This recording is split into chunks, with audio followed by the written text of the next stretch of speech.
noches, bienvenidos a esta edición de Willax Noticias. Albina, ¿qué tal? ¿Cómo estás, Maricel? Vamos de inmediato con nuestros titulares. La Oficina Nacional de Procesos Electorales ha presentado en el Congreso el diseño de la cédula de votación que utilizaremos en las elecciones generales de 2026. Las dimensiones 44 por 42. Todos los detalles se los damos esta noche. El asesinato del diplomático de la Embajada de Indonesia conmociona a nuestro país. El canciller El Merciale reconoció que este hecho tendrá un impacto negativo en la imagen de Perú. El presidente de Estados Unidos, Donald Trump, ha anunciado que atacaron una embarcación con drogas procedente de Venezuela. Nicolás Maduro asegura que la milicia estadounidense está apuntando contra su país. Y en los deportes, Piero Quispe fue anunciado oficialmente en redes sociales como nuevo jugador del Sydney FC de Australia. El volante peruano llegó a préstamo desde el Pumas de México. Dos comerciantes de un mercado en Comas han sufrido ataques extorsivos en sus propias viviendas. Esto ha hecho que sus compañeros y en total más de 30 puestos tengan que cerrar sus puertas. Ha sido en la casa del vecino. Acaban de tirar aquí. Aquí se tienen que alinear con los Zetas, no con otras personas que se están colgando de mis cosas. Aquí Duende es un mototaxista que no pasa nada. Comuníquense o dejaremos un muerto como en el mercado de Caraballo. Tienen atemorizados a los comerciantes de Mercado Mi Hacienda. Extorsionan y atacan a punta de explosivos. Se hacen llamar los Zetas. En menos de una semana han atentado contra la vivienda de dos negociantes. El último ataque ocurrió a la madrugada del martes en la puerta de esta casa ubicada en la calle Las Compuertas en Comas. Allí detonaron un explosivo y dejaron una hoja extorsiva. Y nos están amenazando con muerte, que va a haber muerte y tenemos miedo a eso. Y ya no sé cómo vamos a trabajar porque yo vivo del día a día del mercado y no sé ahora qué va a ser de nosotros si no vamos a tener un sustento. Su calvario empezó hace unas semanas, cuando la banda criminal Los Zetas enviaron un mensaje a los directivos del mercado exigiendo el pago de 100.000 soles. Más antes a la presidenta la habían amenazado y la presidenta, todos, la junta directiva han renunciado porque la temoran la extorsión, ¿no? Y ahora estamos nosotros en el mercado a la deriva trabajando. Al no ceder a sus amenazas, empezaron los atentados contra la vivienda de las comerciantes. Al menos 30 negociantes han cerrado las puertas de sus puestos dentro del mercado por miedo a los extorsionadores. La otra compañera igualita, el domingo en la madrugada le han puesto una bomba, ahora le han puesto a mi compañero hoy en día en la madrugada, ¿no? A la 1:30. Exhorto abiertamente al Ministerio de Interior, Ministerio de Defensa. Las comerciantes inclusive han contratado personal de seguridad, así también han colocado la denuncia correspondiente. Sin embargo, aseguran que no existen avances en su caso. Ha sido en la casa del vecino. Acaban de tirar aquí.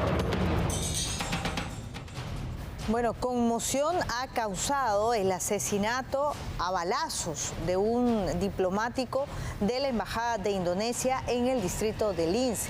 Él tenía apenas 3 meses asignado a nuestro país. El asesinato del funcionario de Indonesia ha conmocionado al país y a la tierra natal de la víctima. Cetro Leonardo Purba, trabajador de la Embajada de Indonesia en Perú, fue atacado por delincuentes la noche de lunes, mientras regresaba en bicicleta a su vivienda en el distrito de Lince. Los disparos acabaron con su vida frente a la puerta de su domicilio, dejando en la orfandad a 3 menores hijos. La familia de la víctima optó por guardar silencio y abandonó su vivienda dirigiéndose a la morgue central. Tras varias horas, el cuerpo fue retirado donde será llevado hasta su tierra natal. Un vecino del edificio aún se muestra sorprendido por lo ocurrido y recuerda a Cetro Leonardo Purba como una persona muy cortés. Nunca había sucedido esto por acá, pero como está la seguridad en el país, en cualquier sitio lo pueden agarrar a uno. La Cancillería peruana lamentó profundamente lo sucedido y condenó el ataque. Además, informó que la presidenta de la República transmitió personalmente sus condolencias a su homólogo indonesio. El canciller advirtió que este reciente asesinato tendrá repercusiones internacionales y que afecta directamente la imagen del país. Le garanticé que vamos a ir hasta el fondo para ver qué cosa ha sucedido, qué es lo que ha pasado. Esto es algo que va a repercutir en los medios internacionales y que por supuesto nosotros tendremos que salir a dar las explicaciones del caso. Personal del Ministerio Público estuvo en la Embajada de Indonesia recabando información. Por su parte, la Cancillería de Indonesia pidió a las autoridades peruanas una investigación exhaustiva. Transmitimos nuestras más sinceras condolencias. También hemos pedido a la Embajada de Indonesia en Lima que continúe con la investigación y lleve a cabo la repatriación del cuerpo a Indonesia. Tanto el Ejecutivo como las entidades de justicia aseguraron que se desplegarán todos los esfuerzos necesarios para identificar a los responsables y llevarlos ante la justicia. Con esas imágenes ya se abrió una investigación formal por parte del Ministerio Público. Incluso lo que ha señalado el actual ministro del Interior, el señor Malaver, es que se va a investigar a profundidad al entorno más cercano de este funcionario. La Embajada de Indonesia se ha allanado y está dando las facilidades del caso para que se esclarezca esta a la mayor brevedad. ¿No podríamos hablar de un ajuste de cuentas en un inicio? Por lo que acabo de describir, yo creo que la cuestión lógica desencadena en una de esas hipótesis. Alguien quiso quitarle la vida, lo logró porque, como vuelvo a repetir, por los impactos a cuales fue dirigido hacia el cuerpo, indicaban que era en la cabeza. También tenemos que observar y primero analizar el entorno, sea este laboral, amical, familiar, de todo. Para la policía, todo entra en sospecha. Vamos a otros temas. Una mujer, 57 años, trabajaba como recicladora y le han disparado en la pierna. Todo esto ha ocurrido frente a una central de monitoreo en el Callao.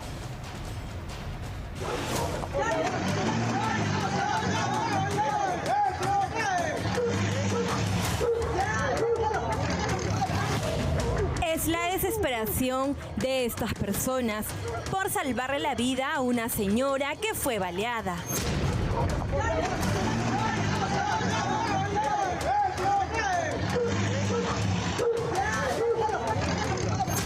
Los disparos alarmaron a los vecinos y familiares de la víctima.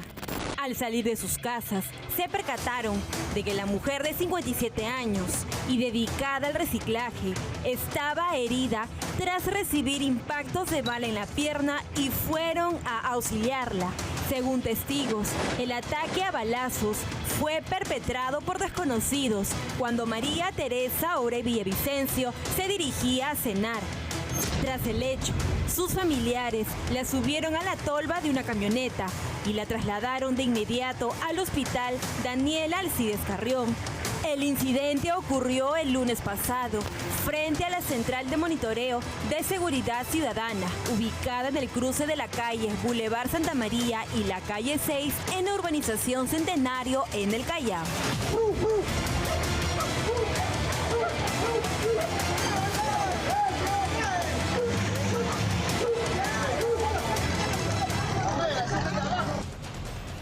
La situación por la que estamos pasando es una de las más críticas de los últimos años. No mejora, cada día es peor. Ya solamente en lo que va del año se habla de más de 1.200 homicidios, fuera de otros hechos de extorsión, de violencia extrema. Estamos hablando de 1.200 homicidios en estos últimos meses. ¿Qué está pasando? ¿Cómo se puede realmente manejar esta situación? ¿Hay alguna estrategia que pueda colocarse sobre la mesa desde el Ejecutivo, desde el Congreso? Todo eso lo analizamos en la siguiente nota. Violencia y crímenes sin control. Más de 1.200 homicidios se han registrado en lo que va del año. Más de 60 menores ya muertos con esta ola de violencia. El Estado peruano está siendo sobrepasado por el crimen, es innegable. Se meten incluso hasta con diplomáticos extranjeros en el Perú.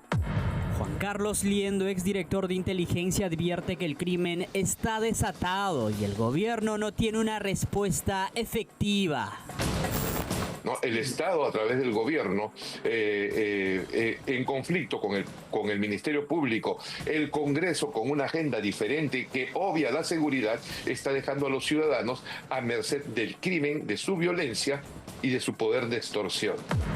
El experto en inteligencia asegura que para detener esta barbarie se debe convocar con urgencia al Consejo de Estado para que emita directivas con medidas excepcionales y temporales. Puedes tener la mejor moneda del mundo, puedes tener la mejor economía, pero si no tienes la capacidad de proteger a tus mujeres y a tus niños, eres un Estado fracasado. Eso es lo que estamos... Mientras el Perú se encuentra sumido en la violencia, El Salvador ha celebrado 1000 días sin homicidios. Frente a esta marcada dualidad revela la conversación que sostuvo con los responsables de las políticas de seguridad ciudadana. Los salvadoreños dijeron, nosotros estudiamos al Perú de los años 90 y nos inspiramos en las soluciones que dieron en su país. Quiere decir que El Salvador tomó como referencia la aplicación del poder para dar seguridad a su población sobre el Perú en los 90. Si bien El Salvador puede ser visto como un espejo, para Liendo este debe reflejar principalmente la decisión política, no solo los mecanismos implementados. El experto en inteligencia concluye mencionando que urge diseñar e implementar estrategias efectivas para combatir la delincuencia. Bueno, y hemos llegado a un punto en el que hoy por hoy se sabe que el 50%, por ejemplo, de bodegueros son extorsionados.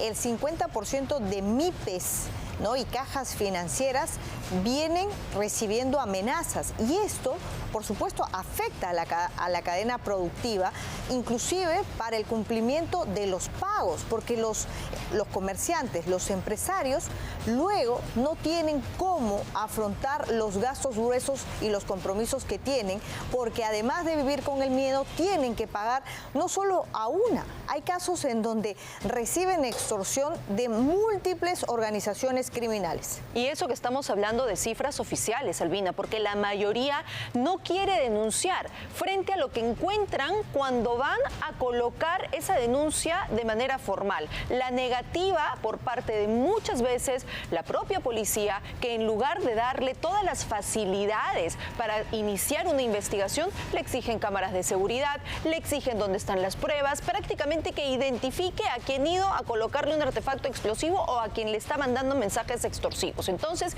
estamos frente a una situación en la que no solo hay ineficiencia o dejadez por parte de las autoridades, y eso está más que claro, sino que temor de la propia ciudadanía, porque no ve respuestas para protegernos, respuestas para respaldarnos si es que realmente queremos enfrentar a la criminalidad. ¿Y en qué terminan estas extorsiones? En muerte, sobre todo en el sector de transporte público, como hemos visto en estos últimos meses. Bueno, se espera por lo pronto una estrategia con data sostenible, para que no tengamos diversas versiones por parte del Ejecutivo, del Ministerio Público, inclusive del INPE, cuando se ha cuestionado, por ejemplo, si es que estos delitos no son cometidos también desde los penales. Hoy por hoy se habla de abrir nuevamente el penal del Frontón. Parece que hay un primer acuerdo, por lo menos entre algunas instituciones del Estado. Y es por eso que habíamos visto a la presidenta Dina Boluarte visitar este lugar, hablar el ministro de Justicia actual, ¿no?, el cuestionadísimo Juan José Santibáñez, incluso acerca de los montos. Y eso justamente ha quedado en estos tweets, en esta información del Ministerio de Justicia. El ministro Juan José Santibáñez saludó esta decisión, señaló que la obra contará con inversión privada bajo la modalidad de obras por impuestos. Una decisión histórica, dice, que permitirá al país enfrentar con firmeza la criminalidad organizada. Bueno, también hay el pronunciamiento del Instituto Nacional Penitenciario sobre este mismo tema. Y se señala lo siguiente. La decisión fue respaldada con el voto de representantes del Poder Judicial, Ministerio Público, Poder Ejecutivo, Congreso de la República, Ministerio del Interior, Policía, universidades públicas y privadas, la Defensoría del Pueblo y los gobiernos regionales. Todavía no hablamos de plazos, ni cómo se va a dar la operatividad de este lugar que está abandonado hace muchos años. Y es por eso que nosotros vamos a estar a la expectativa de la información que se puede ir dando, porque una cosa es el anuncio y otra cosa es lo que se vaya concretando en la realidad. Le queda muy poco tiempo a la presidenta Dina Boluarte, le queda muy poco tiempo al actual ministro de Justicia, Juan José Santibáñez, y por más que lo quieran anunciar con bombos y platillos, ¿realmente lo van a poder hacer? Muy difícil. Claro, mira, es un lugar que está abandonado. Para empezar, allí necesitas luz. ¿Cómo vas a suministrar de agua? ¿Cómo vas a hacer las visitas con embarcaciones ida y vuelta todo el día, que van a tener que partir desde el Callao? Bueno, ahí está. Entonces, lo que van a tener que resolver en el corto plazo, si realmente quieren hacer algo desde el Ejecutivo.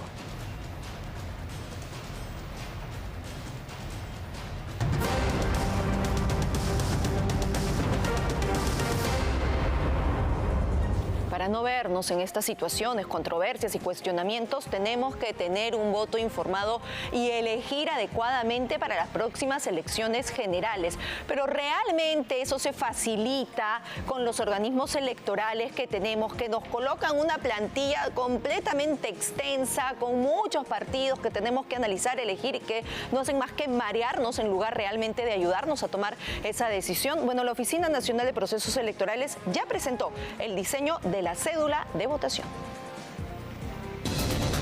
Así lucirá la cédula de votación para las elecciones generales del 2026. Un documento de 44 centímetros de largo y 42 centímetros de ancho, casi el doble de grande que un cuaderno A4 y más grande que un diario nacional. Quiero decirles que esto es solo un machote, porque va a pasar luego por un proceso de tachas, de evaluaciones. Esto es solamente un machote. Hablamos de un tamaño sin precedentes debido a la cantidad de partidos y alianzas políticas que participarán de estos comicios, que incluyen 5 categorías. En la primera columna estará la fórmula presidencial. En la segunda tendremos la elección de senadores nacionales y regionales. La tercera tendrá a los diputados regionales y finalmente a la del Parlamento andino. Este mismo año va a ser compleja, va a ser una elección dura. El escrutinio va a tardar 8 horas aproximadamente. La policía y Fuerzas Armadas tendrán una cédula especial en la que solo figurarán las elecciones nacionales que corresponden a la fórmula presidencial, Senado Nacional y Parlamento andino. Diputados región y senadores región no podrían votar a menos que sean electores de la circunscripción, porque si no sería un elector votando por un representante distinto al que le corresponde por ley, y eso sería modificar el padrón electoral, y OMPE no tiene esa competencia.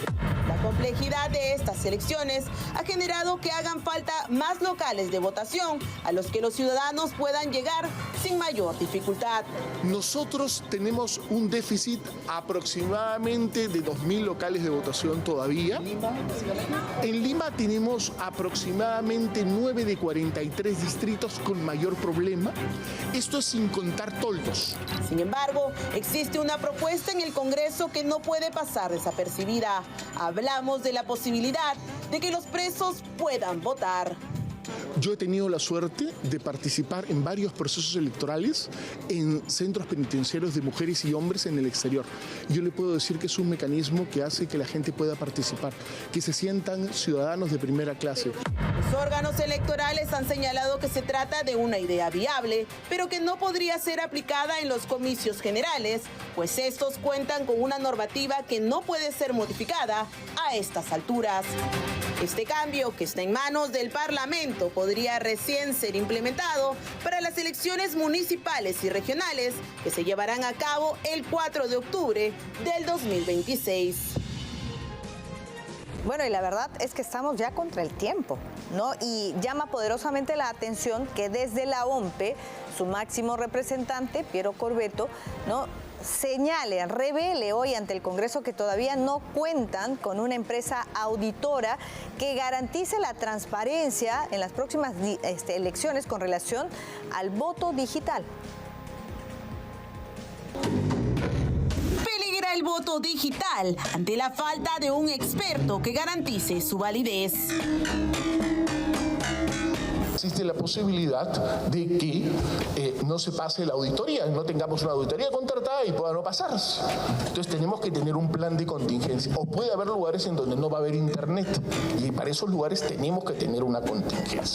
Piero Corbeto, jefe de la OMPE, señaló ante la Comisión de Constitución del Congreso que la implementación del voto digital podría no darse si es que no se logra cerrar un acuerdo con una empresa auditora que cuente con la certificación necesaria. Si nosotros no pasamos la auditoría, no se aplica. Si nosotros no conseguimos que exista una empresa que lo audite, nosotros no podemos utilizar el voto. Y no será porque OMPE no está preparado, no ha hecho su mayor esfuerzo. Según Corbeto, los esfuerzos por encontrar un auditor en Perú no han dado frutos, por lo que será necesario buscar ofertas en el extranjero. En caso contrario, ya hemos hecho todo un estudio para ver cómo en otros casos exitosos, como Estonia, como Georgia, como Filipinas, se presentan esas empresas internacionales, muchas de las cuales además están certificadas en el Electoral Commission de Estados Unidos. Nosotros esperamos en este mes y como máximo en octubre tener ya absoluta certeza de cuál va a ser la empresa que va a auditar. En octubre. De no concretarse o presentarse algún inconveniente que evite el voto digital, el plan B de la OMPE es el voto convencional o de papel. Piero Corbeto asegura que su institución viene trabajando para garantizar la transparencia y validez de estas elecciones. Según la OMPE, con la implementación de mayor tecnología en estas elecciones, vamos a poder tener una presentación de resultados en línea desde las 5 de la tarde, partiendo por la elección de la plancha presidencial. Se acabó el secretismo, se acabó el tema de que OMPE es dueño de los resultados electorales. Nunca más. A partir de las 5 de la tarde ustedes van a tener la presentación de resultados con absoluta disposición y van a tener actualizaciones cada 5 minutos. Cabe precisar que el plan piloto de voto digital priorizará en total 11 grupos de ciudadanos, entre ellos personas con discapacidad, miembros de Fuerzas Armadas y Policía Nacional, bomberos, personal de limpieza, trabajadores de migraciones, entre otros.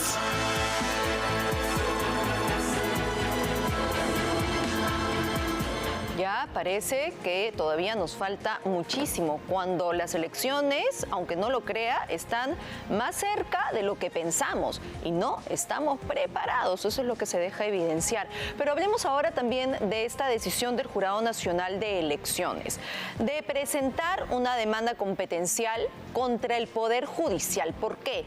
Por la decisión que se dio para que se pueda inscribir el partido de Duberlí Rodríguez. ¿Qué está pasando exactamente en este caso? Lo vemos en el siguiente informe. Tras una resolución judicial que permite la participación del partido político Unidad Popular de Duberlí Rodríguez en las elecciones generales de 2026, aunque el propio Jurado Nacional de Elecciones lo había rechazado, este acudirá al Tribunal Constitucional para revisar el fallo. Estamos nosotros ya formando el equipo jurídico que va a respaldar al Jurado Nacional de Elecciones para la presentación de una demanda competencial contra el Poder Judicial y en específico contra el accionar que viene poniendo en duda lo que establece la Constitución, que las decisiones del Jurado Nacional de Elecciones son irrevisables. El presidente del organismo, Roberto Burneo, advirtió que este tipo de interferencias judiciales ponen en riesgo la estabilidad del calendario electoral.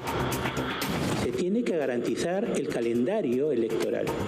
porque cualquier fractura a través de este tipo de decisiones debilitan y quiebran el calendario electoral y podrían hacer que fracase la organización de las elecciones. También señaló que mantienen una estricta vigilancia sobre las autoridades con cargos políticos que vienen realizando campañas.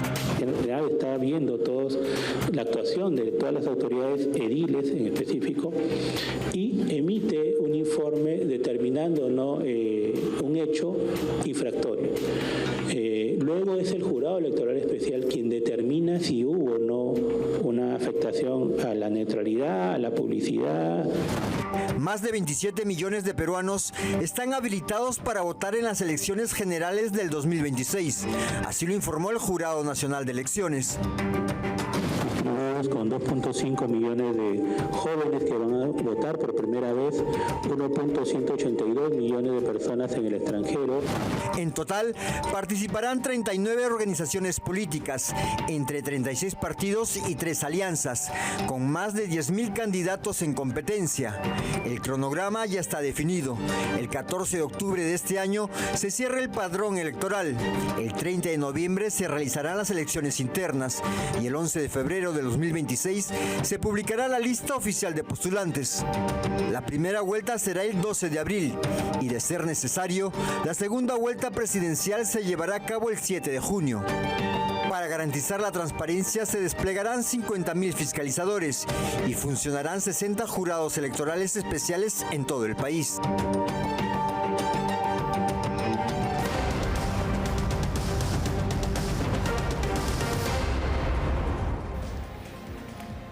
Vamos con una recomendación. Buscas el auto de tus sueños. Expo Motor lo tiene todo. Más de 50 marcas, más de 300 modelos, los 365 días del año. Y por si fuera poco, el mejor financiamiento. Porque además contamos con los principales bancos, Caja de Ahorro y fondos colectivos. Porque cada día es perfecto para estrenar un nuevo auto. Encuentra el vehículo ideal solo aquí en Expo Motor de Plaza Norte y Mall del Sur. Consejo Económico gracias a los especialistas de la Universidad San Ignacio de Loyola.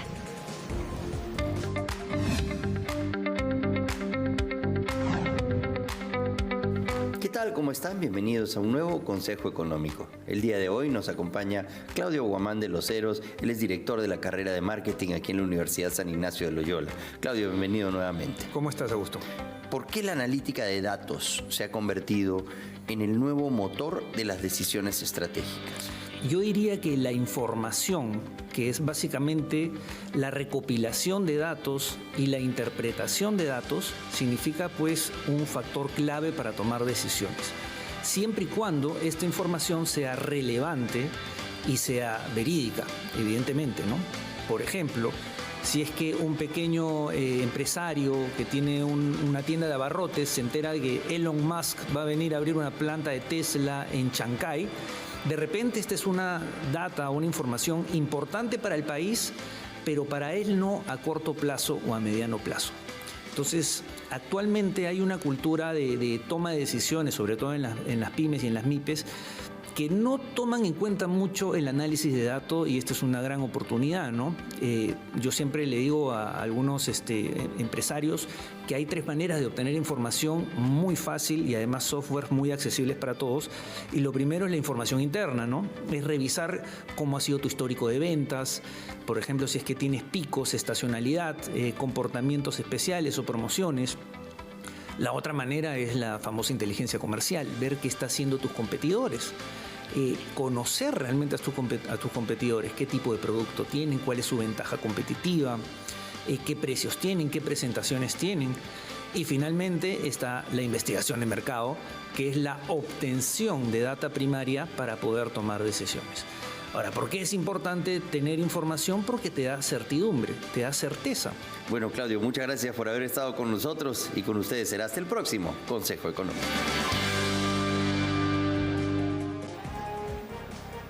Otra gran recomendación, visite Danza, un lugar donde la danza y la gastronomía se unen para mostrarle lo más fascinante del Perú. Déjese sorprender por una noche llena de experiencias sensoriales únicas en el país. Adquiera ya sus entradas a través de Joinas. Danza, danzas y sabores del Perú. Hacemos una brevísima pausa comercial, no se muevan porque cuando regresemos, robos de camionetas en circulación por doquier. Esta situación ha ocurrido en Santa Catalina. Regresamos con los detalles. Un hombre intentó defender su restaurante, estaba siendo asaltado y le disparan. Con las imágenes y los detalles, volvemos.